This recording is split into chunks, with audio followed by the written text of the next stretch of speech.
শ্রেণীকক্ষের ভেতরে শিশুদের কান্না, চিৎকার, হুড়োহুড়ি। পুড়ে যাচ্ছিল শিশুদের দেহগুলো। এই বিভীষিকার মধ্যেই কোমলমতি শিশুদের বাঁচাতে আসেন শিক্ষিকা মাহরিন চৌধুরী, মাইলস্টোন স্কুলের কোঅর্ডিনেটর। তীব্র আগুনের তাপে তিনিও তখন পুড়ছিলেন, তবে শিশুদের বাঁচানোর আপ্রাণ চেষ্টা চালিয়ে গেছেন শেষ মুহূর্ত পর্যন্ত।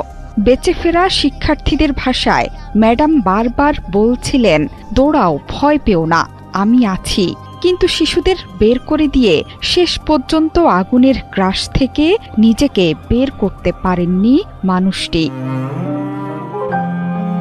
মা বাবার পরেই শিক্ষকের স্থান। বিদ্যালয়ে শিশুর শিক্ষা থেকে নিরাপত্তা সবকিছুর দায়িত্বই চলে আসে শিক্ষকের ওপর।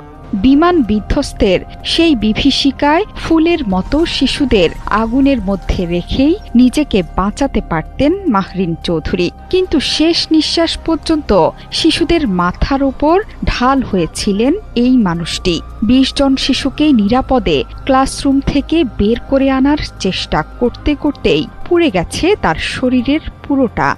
শেষ পর্যন্ত এই বিশাল হৃদয়ের মানুষটিকে বাঁচানো সম্ভব হয়নি। নিহত প্রিয় ছাত্রছাত্রীদের সাথে তিনিও চলে গেলেন না ফেরার দেশে।